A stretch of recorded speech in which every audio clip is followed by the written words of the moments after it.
Hello, my dears. This is Annette of AnnetteLeonard.com, back with Chronic Wellness.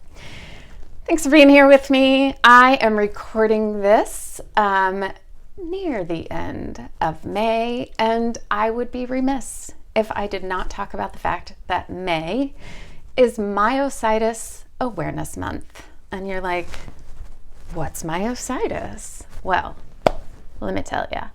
There are several varieties of myositis, and I have what's called polymyositis.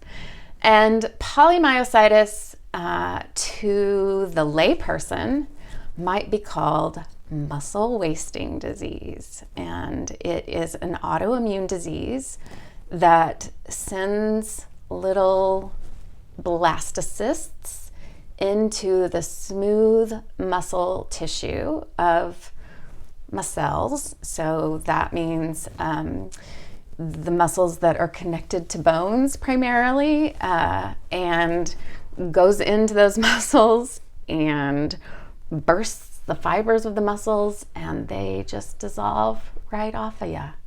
It's a pretty harrowing, terrible, incurable, rare disease that when I was first diagnosed, it must have been close to 8 or 9 years ago now. And at the point that it occurred in my life, my wife said that she could watch me lose weight, that the muscles were dissolving at such an alarming speed that she could just see me losing weight from one day to the next. And in my case, that meant that I lost 40 pounds of muscle weight in 6 weeks. It was really fast and incredibly terrifying. The first muscles that go are generally large muscle groups. So for me, it was my quads, my biceps, my deltoids, my upper back. I first noticed that when I was in the shower, I was having difficulty raising my arms above my head to wash my hair. And by the time it had its way with me in its first go, because it's something that sticks with you, I lost the ability to stand from a seated position, to walk without assistance, to even be able to roll over in bed without somebody physically rolling me over. And each of those skills had to be relearned because smooth muscle tissue, what remains can be built back up, but what has been dissolved or wasted cannot be rebuilt. And that's part of what's so completely debilitating about the myositis. And the main categories of myositis are polymyositis, dermatomyositis, inclusion body myositis, and sporadic inclusion myositis. I think I've got that last one right.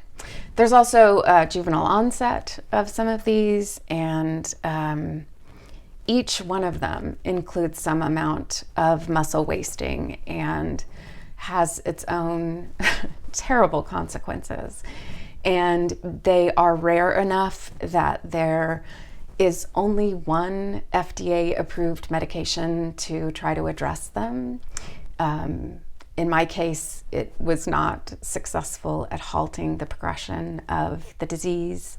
The med is called Acthar. It is a derivative of pig pituitary, and it is a gel that you inject subcutaneously. And at the time, it was $30,000 a vial, and I was injecting 2 vials a week. It's just bananas to think about, like 2 cars a week of medicine going into my body. The other way that doctors primarily rheumatologists, sometimes dermatologists get involved because of dermatomyositis and the skin presentations. Try to halt the progression of these diseases is with high-dose prednisone. So that is the other fun way that they work to stop these diseases. And if you or someone you love has been touched by one of these diseases, I'm sorry. And you are not without resources. There are two really fantastic sites here in the US that you can access. One is called Myositis.org, and the other is understandingmyositis.org. And they both have forums and education and conferences and patient access and all kinds of great ways to be connected, be involved, both for patients and caregivers, and all kinds of information about aids and tips and home care and ways to figure out. So, Myositis Awareness Month, here it is. And thank you for joining me here to learn a little bit more about it. If you have not subscribed, please do. Hit the little bell button if you want to know when I've dropped the latest video. If you are listening to this on podcast, please subscribe wherever you are listening and rate the podcast if you would, please. I need more ratings for people to know that I exist. And living life with chronic illnesses and or chronic pain is a rough go. And so thank you for finding me here, and I hope that you are finding ways to tend to your spirit, because that is what this gig is about, is making the journey more livable and finding ways spirits well. So till we're together again, thank you and be well.